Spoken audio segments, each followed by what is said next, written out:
जय जय श्री राधा वल्लभ, जय जय श्री हरिवंश, जय जय श्री राधे राधे। गुरुदेव भगवान जी के चरणों में मेरा प्रणाम। राधे राधे राधे श्याम। श्री भक्तमाल महात्म्य। जैसे श्रीमद् भागवत में श्री कृष्ण विराजमान हैं, श्री रामायण में श्री राघव जी विराजमान हैं, वैसे ही श्री भक्तमाल में सब संत विराजमान हैं। कहते हैं कलयुग में भक्तों का चरित्र सुनने मात्र से कल्याण हो जाता है। तो चलिए, हम सुन रहे थे श्री भक्त सुंदर कथा श्री भक्तमाल श्री धर्मराज युधिष्ठिर जी। इनका मैंने पहले कुछ चरित्र जो है वो पहले भाग में सुनाया है। अब दूसरे भाग में इनका चरित्र शुरू करते हैं। राधे राधे।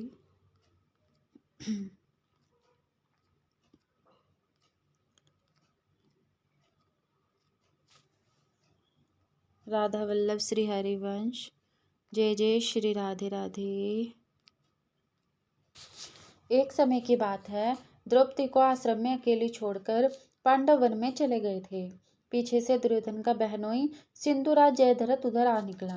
द्रौपदी के अनुपम रूपलाव्य को देखकर उसका मन बिगड़ गया। उसने द्रौपदी के सामने अपना पापपूर्ण प्रस्ताव रखा, किंतु द्रौपदी ने उसे तिरस्कार पूर्वक ठुकरा दिया। तब तो उसने द्रौपदी को खींचकर जबरदस्ती अपने रथ पर बिठा लिया और उसे ले भागा। पीछे से पांडवों को जब जयद्रथ की शैतानी का पता लगा तो उन्होंने उसका पीछा किया और थोड़ी ही देर में उसे जा दबोचा। पांडवों ने बात में उसकी भारी सेना को तहस नहस कर डाला। पापी जयद्रथ ने भयभीत होकर द्रौपदी को रथ से नीचे उतार दिया और स्वयं प्राण बचाकर भागा।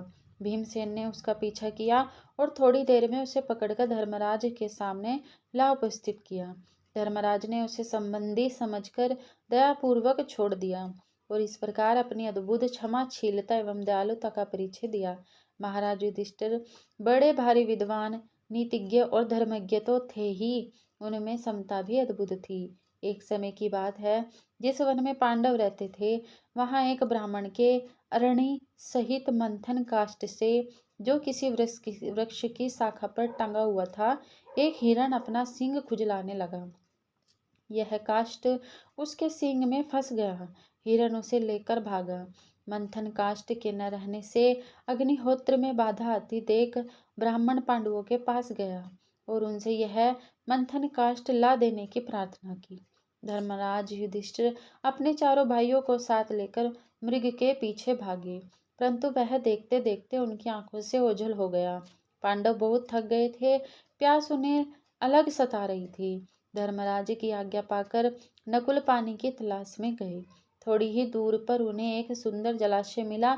उसके समीप जाकर जो ही वे जल पीने के लिए रुके कि उन्हें यह आकाशवाणी सुनाई दी, पहले मेरे प्रश्नों का उत्तर दो, तब जल पीना। परंतु नकुल को बड़ी प्यास लगी थी। उन्होंने आकाशवाणी की कोई परवाह नहीं की। फलतः पानी पीते ही वे निर्जीव होकर जमीन पर लौट गए।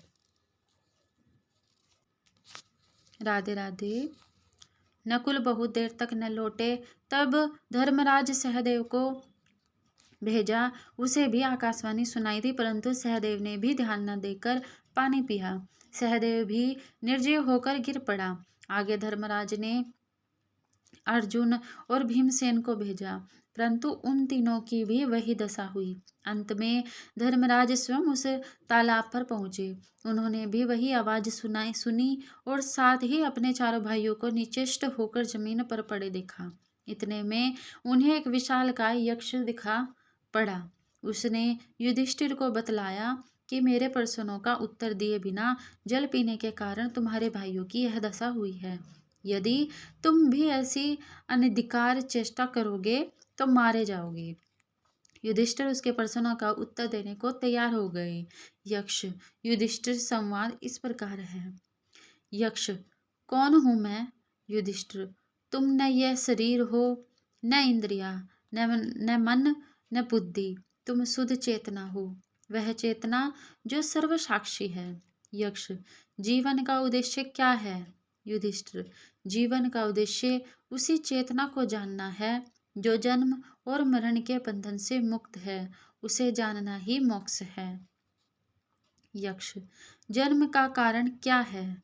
युधिष्ठिर, अतृप्त वासनाएं, कामनाएं और कर्म फल, ये ही जन्म का कारण है। यक्ष, जन्म और मरण के बंधन से मुक्त कौन है? युधिष्ठिर, जिसने स्वयं को उस आत्मा को जान लिया वह जन्म और मरण के बंधन से मुक्त है। यक्ष, वासना और जन्म का संबंध क्या है? युधिष्ठिर, जैसी वासनाएं वैसा जन्म। यदि वासनाएं पशु जैसी तो पशु योनि में जन्म, यदि वासनाएं मनुष्य जैसी तो मनुष्य योनि में जन्म। यक्ष, संसार में दुख क्यों है? युधिष्ठिर, लालच, स्वार्थ, भय संसार के दुख का कारण है। यक्ष, तो फिर ईश्वर ने दुख की रचना क्यों की? युधिष्ठिर, ईश्वर ने संसार की रचना की और मनुष्य ने अपने विचार और कर्मों से दुख और सुख की रचना की। यक्ष, क्या ईश्वर है? कौन है वह? क्या रूप है उसका? क्या वह स्त्री है या पुरुष? युधिष्ठिर, हे यक्ष, कारण के बिना कार्य नहीं। यह संसार उस कारण के अस्तित्व का प्रमाण है। तुम हो इसलिए वह भी है। उस महान कारण को ही अध्यात्म में ईश्वर कहा गया है। वह न स्त्री है न पुरुष। यक्ष, उसका स्वरूप क्या है? युधिष्ठिर, वह सतचित आनंद है। वह नकार ही सभी रूपों में अपने आप को स्वयं को व्यक्त करता है। यक्ष, वह अनाकार स्वयं करता क्या है? युधिष्ठिर, वह ईश्वर संसार की रचना, पालन और संहार करता है। यक्ष, यदि ईश्वर ने संसार की रचना की तो फिर ईश्वर की रचना किसने की? युधिष्ठिर, वह अजन्मा, अमृत और अकारण है। यक्ष, भाग्य क्या है? युधिष्ठिर, हर क्रिया हर कार्य का एक परिणाम है। परिणाम अच्छा भी हो सकता है, बुरा भी हो सकता है। यह परिणाम ही भाग्य है। आज का प्रियतन कल का भाग्य है। यक्ष, सुख और शांति का रहस्य क्या है? युधिष्ठिर, सत्य, सदाचार, प्रेम और क्षमा सुख का कारण है। असत्य, अनाचार, घृणा और क्रोध, क्रोध का त्याग शांति का मार्ग है। यक्ष, चित्त पर नियंत्रण कैसे संभव है? युधिष्ठिर, इच्छाएं, कामनाएं चित्त में उद्वेग उत्पन्न करती हैं। इच्छाओं पर विजय चित्त पर विजय है। यक्ष, सच्चा प्रेम क्या है? युधिष्ठिर, स्वयं को भी सभी में देखना सच्चा प्रेम है। स्वयं को सर्वव्याप्त देखना सच्चा प्रेम है। स्वयं को भी सभी के साथ एक देखना सच्चा प्रेम है। यक्ष, तो फिर मनुष्य सभी से प्रेम क्यों नहीं करता? युधिष्ठिर, जो स्वयं को सभी में नहीं देख सकता वह सभी में प्रेम नहीं कर सकता। यक्ष, आसक्ति क्या है? युधिष्ठिर, प्रेम मार्ग, प्रेम में मांग, अपेक्षा, अधिकार, आसक्ति है। यक्ष, बुद्धिमान कौन है? युधिष्ठिर, जिसके पास विवेक है। यक्ष, नशा क्या है? युधिष्ठिर, आसक्ति। यक्ष, चोर कौन है? युधिष्ठिर जी, इंद्रियों के आकर्षण जो इंद्रियों को हर लेते हैं चोर हैं। यक्ष, जागते हुए भी कौन सोया हुआ है? युधिष्ठिर, जो आत्मा को नहीं जानता वह जागते हुए भी सोया है। यक्ष, कमल के पत्ते में पड़े जल की तरह अस्थायी क्या है? युधिष्ठिर, यौवन, धन और जीवन। यक्ष, नरक क्या है? युधिष्ठिर, इंद्रियों की दासता नरक है। यक्ष, मुक्ति क्या है? युधिष्ठिर जी, अनासक्ति ही मुक्ति है। यक्ष, दुर्भाग्य का कारण क्या है?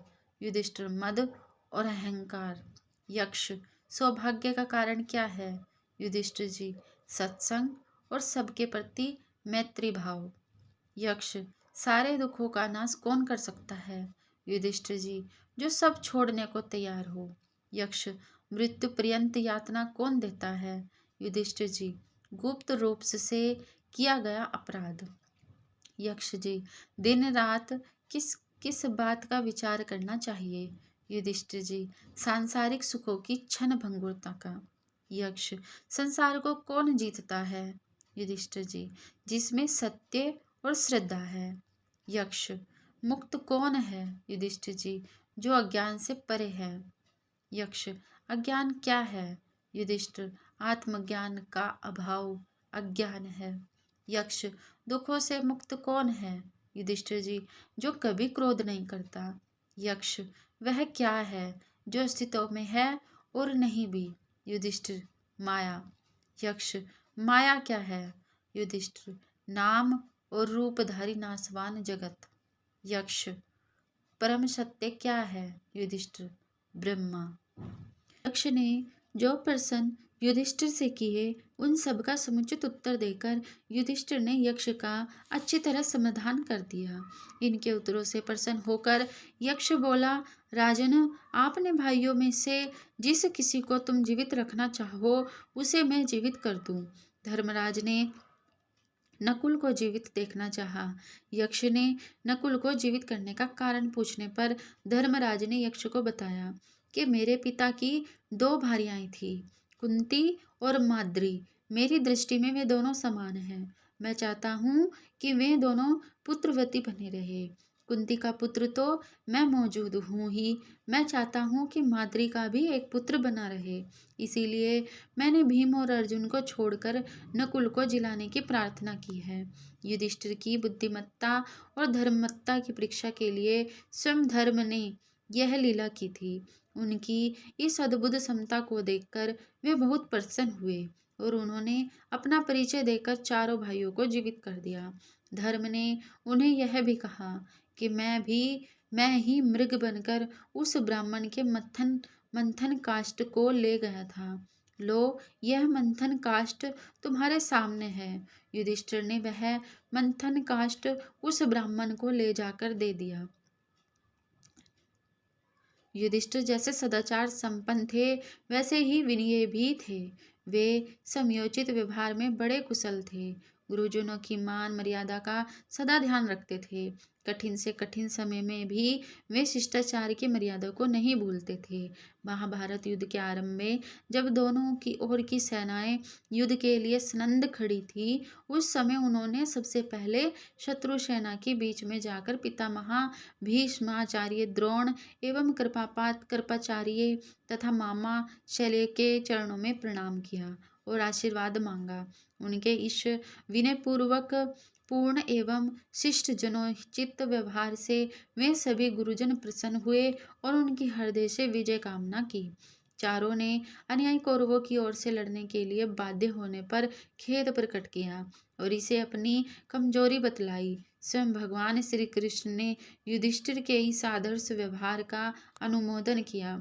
युधिष्ठिर की सत्यवादिता तो जगत विख्यात थी। सब कोई जानते थे कि युधिष्ठिर भय अथवा लोभवश कभी असत्य नहीं बोलते। उनकी सत्यवदिता का ही फल था कि उनके रथ के पहिए सदा पृथ्वी से 4 अंगुल ऊंचे रहा करते थे। जीवन में केवल एक बार इन्होंने असत्य भाषण किया।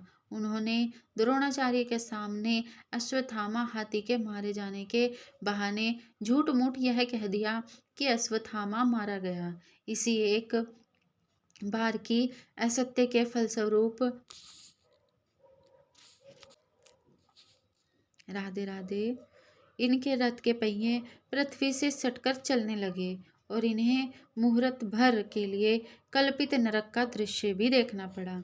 युधिष्ठिर की उदारता भी अलौकिक थी। जब कौरवों ने किसी प्रकार भी इनका राज्य लौटाना मंजूर नहीं किया तो इन्होंने केवल 5 गांव लेकर संतोष करना स्वीकार कर लिया और भगवान श्री कृष्ण के द्वारा दुर्योधन को यह कहला भेजा कि यदि वह हमें हमारे इच्छानुसार केवल 5 गांव देना मंजूर कर ले तो हम युद्ध न करें।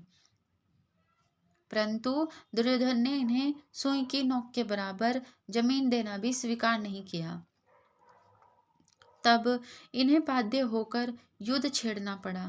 इतना ही नहीं, जब दुर्योधन की सारी सेना मर गई और वह स्वयं एक तालाब में जाकर छिपा रहा, उस समय इन्होंने उसके पास जाकर उसे अंतिम बार युद्ध के लिए ललकारते हुए यह कहा, यहाँ तक कह दिया कि हम में जिस किसी के साथ तुम युद्ध कर सकते हो करो।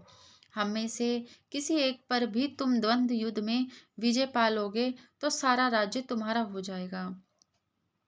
भला इस प्रकार की शर्त कोई दूसरा कर सकता है? जिस दुर्योधन का गदा युद्ध में भीमसेन भी, जो पांडवों में सबसे अधिक बलवान एवं गदा युद्ध में प्रवीण थे, मुकाबला करते हिचकिचाते थे, उसके साथ वह शर्त कर लेना कि हम में से किसी एक को तुम हरा दोगे तो राज्य तुम्हारा हो जाएगा। युधिष्ठिर जैसे महानुभाव का ही काम था।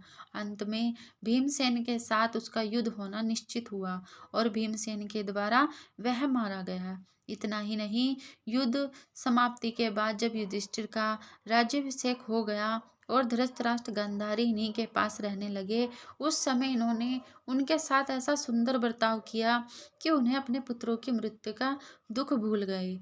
इन्होंने दोनों को इतना सुख पहुंचाया जितना उन्हें अपने पुत्रों से भी नहीं मिला था। वे सारा राजकाज उन्हीं से पूछकर करते थे और राजकाज करते हुए भी इनकी सेवा के लिए बराबर समय निकाला करते थे तथा इनकी माता कुंती, सम्राज्ञी द्रौपदी तथा अपनी अन्य बहुओं के साथ देवी गांधारी की सेवा किया करती थी। ये इस बात का सदा ध्यान रखते थे कि उनके सामने कभी कोई ऐसी बात न हो जिससे उनका पुत्र शोक उमड़ पड़े। अंत में जब धृतराष्ट्र और गांधारी ने अपनी शेष आयु वन में बिताने का निश्चय किया, उस समय युधिष्ठिर को बड़ा दुख हुआ। ये स्वयं उनके साथ वन जाने को तैयार हो गए। बड़ी कठिनता से व्यास जी ने आकर उन्हें समझाया, तब कहीं ये धृतराष्ट्र और गांधारी को वन भेजने पर राजी हुए। फिर भी कुंती देवी तो अपनी जेठ जेठानी के साथ ही गई और अंत समय तक उनकी सेवा में रही। उनके साथ ही प्राण त्याग भी किया। वन जाने से पहले धृतराष्ट्र ने अपने मर्त पुत्रों तथा अन्य संबंधियों का विधि पूर्वक अंतिम बार श्राद्ध करना चाहा और उनके कल्याण के लिए ब्राह्मणों को अपरिमित दान देना चाहा। युधिष्ठिर को जब उनकी इच्छा मालूम हुई तो उन्होंने विदुर जी के द्वारा यह कहलाया कि अर्जुन सहित मेरा प्राण पर्यंत सर्वस्व आपके अर्पण है एवं उनकी इच्छा से भी अधिक खुले हाथों खर्च करने का प्रबंध कर दिया। फिर तो धृतराष्ट्र में बड़ी विधि विधान से अपने संबंधियों का श्राद्ध किया और ब्राह्मणों को भरपूर दान दिया। उस समय महाराज युधिष्ठिर ने धृतराष्ट्र की आज्ञा अनुसार धन रत्नों को ही नहीं को भी बहा दिया। जिसके लिए 100 की आज्ञा हुई उसे 1000 दिया गया। जब धृतराष्ट्र और गांधारी वन को जाने लगे, उस समय पांडव लोग अपनी रानियों के साथ पैदल ही बड़ी दूर तक उन्हें पहुंचाने गए। जिन धृतराष्ट्र की बदौलत पांडवों को भारी भारी विपत्तियों का सामना करना पड़ा, जिनके कारण उन्हें अपने पैतृक अधिकार से वंचित रहना पड़ा और कितनी बार वनवास के कष्ट उठाने पड़े, जिनकी उपस्थिति में उनके पुत्रों ने सती शिरोमणि द्रौपदी का भारी सभा में अपमान किया और जिन्होंने उन्हें दर दर का भिखारी बना दिया और 5 गांव तक देना मंजूर नहीं किया, जिसके फलस्वरूप दोनों ओर से इतना भीषण नरसंहार हुआ। उन्हों धृतराष्ट्र के प्रति इतना निश्चल प्रेम भाव रखना और अंत तक उन्हें सुख पहुंचाने की पूरी चेष्टा करना युधिष्ठिर जैसे महान आत्मा का ही काम था। वेरी के प्रति ऐसा सद्व्यवहार जगत के इतिहास में कम ही देखने को मिलेगा। शेष चर्चा कल। बोलो भक्तवत्सल भगवान की जय, भगवान के भक्तों की जय, सभी संतन की जय, हरि भक्तन की जय। जय जय श्री राधे श्याम।